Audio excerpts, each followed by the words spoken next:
ওমা নাচবে না কেন, নাচবে না কেন গো, সেই তো এসেছে রোজের রাধা এবে গদা, সেই তো এসেছে রোজের রাধা, সেই তো গদা, সেই তো এসেছে।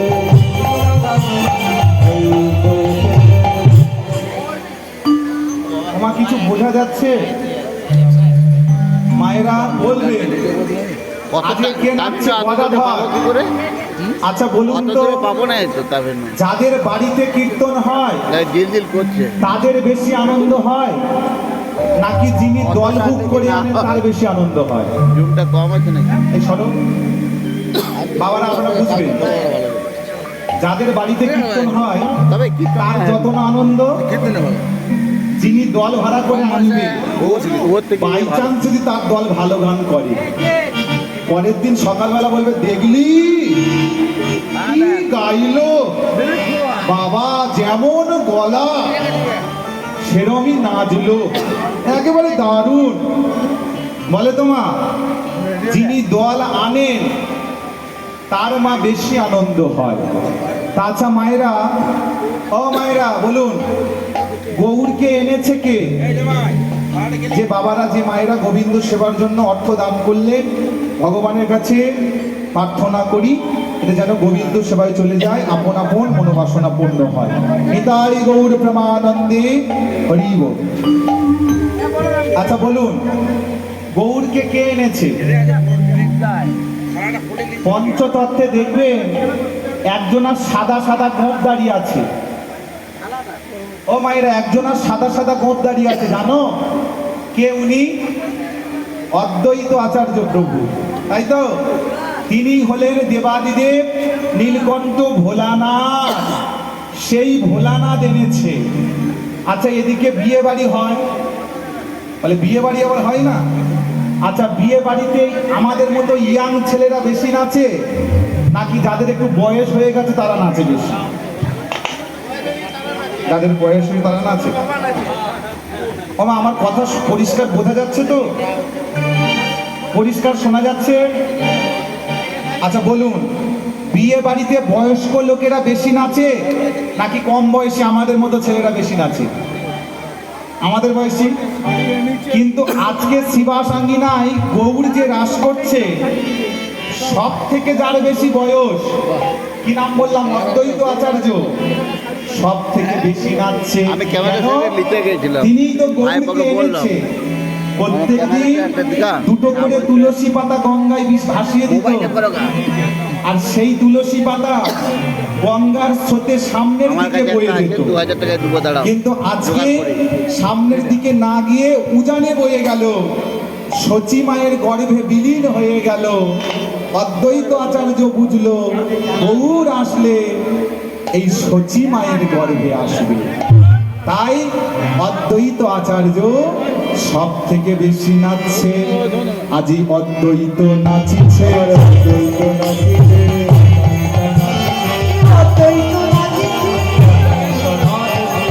বলে বলে বলে অদ্বৈত নাচ।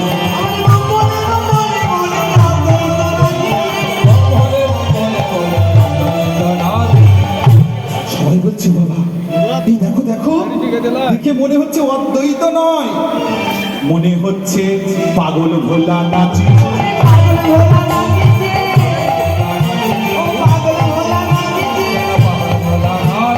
রাসলীলা দর্শন করে পাগল ভোলা নাচে, রাসলীলা দর্শন করে পাগল ভোলা নাচিছে, পাগল ভোলা নাচিছে।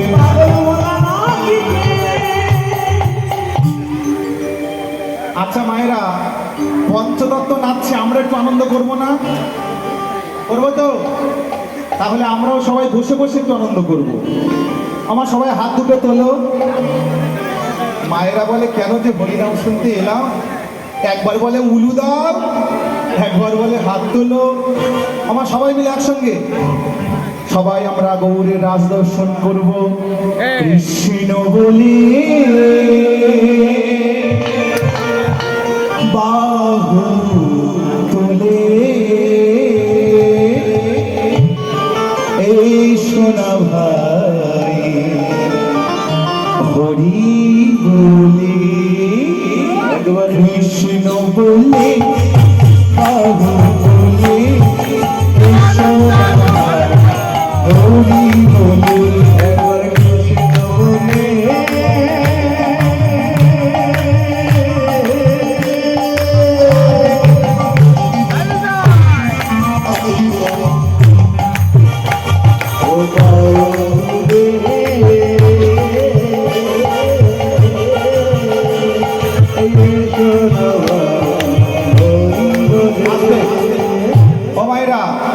পঞ্চতত্ত্বের নৃত্য দেখবেন তো। একজন এসেছে মা, গৌরাঙ্গ এসেছে। আর কই? আমি দেখেছি মা, নিজের ইচ্ছা এসেছে তো। আর 4 জন লাগবে। কারা কারা আসছো? এসো। আমাদের গৌরাঙ্গ এসেছে, বেশ মানিয়েছে না মা? হাত দুটো উপরে তোলো। বাহ, কই এসো, আর 4 জন এসো। ও মা, জোরসে উলুধ্বনি ভাইয়ের জন্য। এসো মা, এসো। কই? আরে এসো না, কোনো অসুবিধা নেই। আর 4 জন এসো। এসো এসো, কোনো ভয় নেই। তোমাদের গ্রামে ধরে নিয়ে যাবো। ওই দেখো, ভগবানের জলদি করে আর 2 জন কোথায়? বাহ,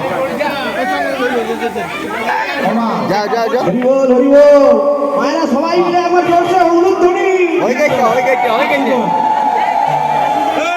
গৌরাঙ্গ এসেছে মা, ঠিক আছে? আচ্ছা, আসছে। গৌরাঙ্গ এসেছে। এসো এসো, কোথায় গেল? এসো। এই তো আমার নিত্যানন্দ এসেছে, উলুধ্বনি দাও সবাই।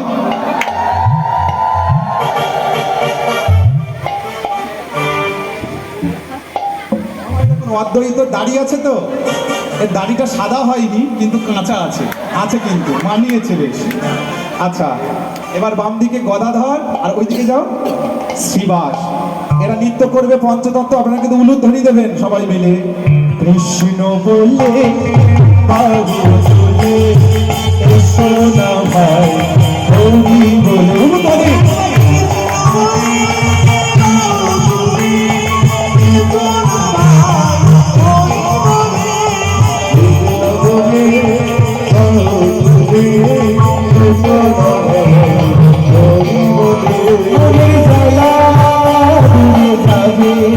কৃষ্ণ প্রেমে উদয় হবে, কৃষ্ণ প্রেমে তোরা আই আমার ভাই, তোরা চল সবাই যাবো।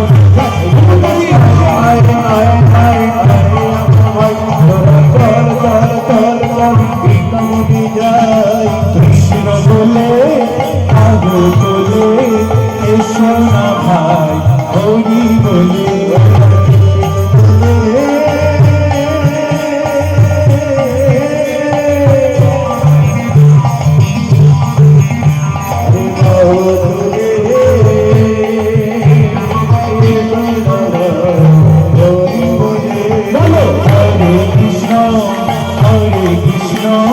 কৃষ্ণ কৃষ্ণ হরে হরে, হরে রাম রাম রাম হরে হরে।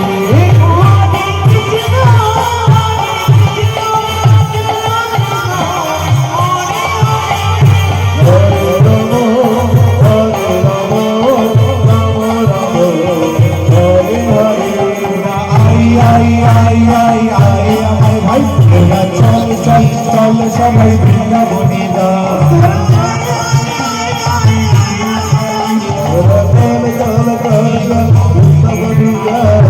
কৃষ্ণ বলে আবো চলে এসো না ভাই, হরি বলে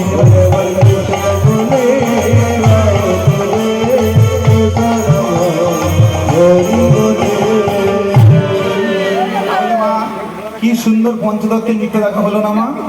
হলো তো? তাহলে কোন লীলা শুনছি? হ্যাঁ, বাঁশ।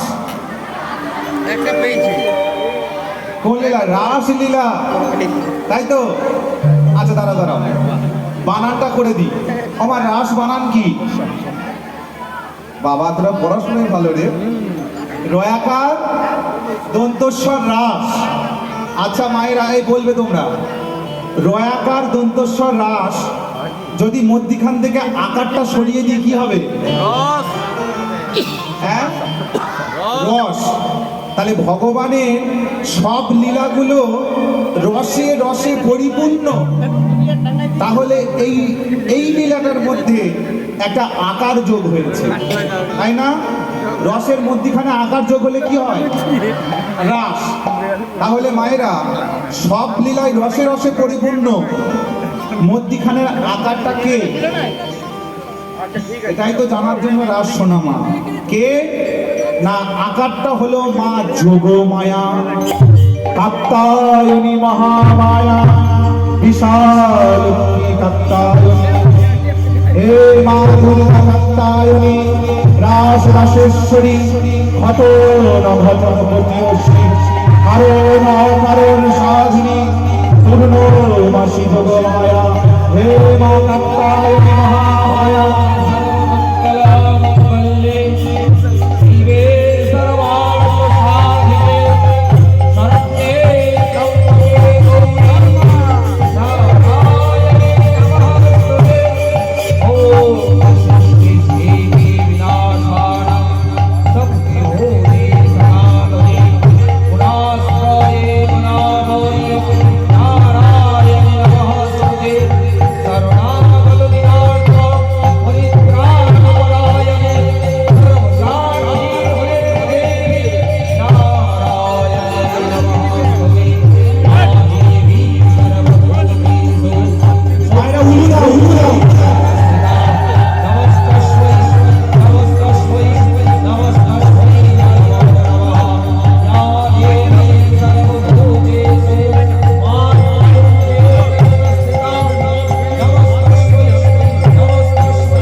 এই আকারটা কে বললাম?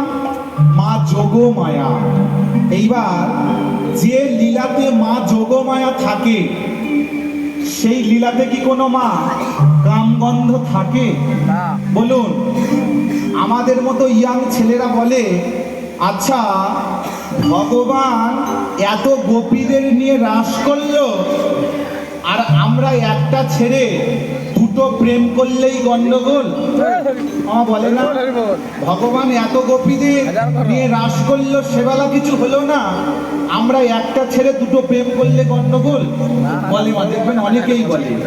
কিন্তু মাগো, আমাদেরকে ভাবতে হবে, ভগবান 7 দিন এই কনিষ্ঠ আঙুলে গিরি গোবর্ধন পর্বতকে ধারণ করে রেখেছিল।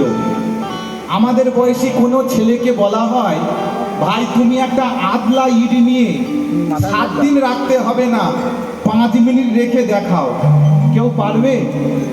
কেউ পারবে না। কিন্তু আমরা নিজেকে ভগবানের সঙ্গে তুলনা করি। কিন্তু মাগো, এই রাসলীলার মধ্যে কোনো কাম ছিল না। এই রাস হলো ভক্ত ভগবানের মধুর মিলন। তো সেই পবিত্র লীলা আপনারা সবাই শুনতে বসেছেন। এই লীলা শুনতে গেলে কিন্তু মা এক মন দিতে হবে, ঘুমিয়ে পড়লে চলবে না। আচ্ছা জানেন এই লীলা প্রথমে কে শুনেছিল? ও মায়েরা, কে শুনেছিল? একদিন ভোলানাথ শিবশম্ভুকে মা পার্বতী বলল, স্বামী আমার মনে বড় স্বাদ জেগেছে, আমি একটু রাসলীলা শুনবো। বলে না না না, এ অনেক গোপন লীলা, তোমাকে বলতে পারবো না। বলে স্বামী, স্বামী স্ত্রীর মধ্যে তো কোনো কিছু গোপন থাকা ঠিক নয়, তাই ও স্বামী একটু বলো না। মহাদেব বলল, বেশ তাহলে এসো, ওই গাছের গোড়ায় গিয়ে তোমাকে বলবো, কিন্তু খবরদার এই লীলা শুনতে শুনতে যেন ঘুমিয়ে পড়ো না। ও মায়েরা শুনছেন তো? আজকে মা দুর্গা বলল, আমি গ্যারান্টি দিচ্ছি আমি ঘুমাবো না, আমি জেগে থাকবো। তুমি একটুখানি করে রাসলীলা বলবে, আমি একটুখানি করে হু দেব, বলবো হু, খুব ভালো, আরো বলো। এই বলে মহাদেব রাসলীলা বলতে আরম্ভ করলো। মা দুর্গা একটু একটু করে প্রত্যুত্তরে বলল, বাহ, খুব ভালো লীলা, আরো বলো। এইভাবে বলতে বলতে ঠাকুমা নাতিদের গল্প বলে, নাতিরা হু দেয়। হু দিতে দিতে যখন হু দেওয়া বন্ধ হয়ে যায়, ঠাকুমা বুঝতে পারে এ বেটা ঘুমিয়ে পড়েছে, তখন গল্প বলা বন্ধ করে দেয়। এই হরিনামটা এমন শান্তির জায়গা, বাড়িতে আপনি এই সময়ে থাকবেন, ঘুম আসবে না। হরিবাসরে যেই বসবেন, একটা দল যেই নেমে যাবে, দ্বিতীয় দল উঠবে। আমার মায়েদের অবস্থা হবে এরকম।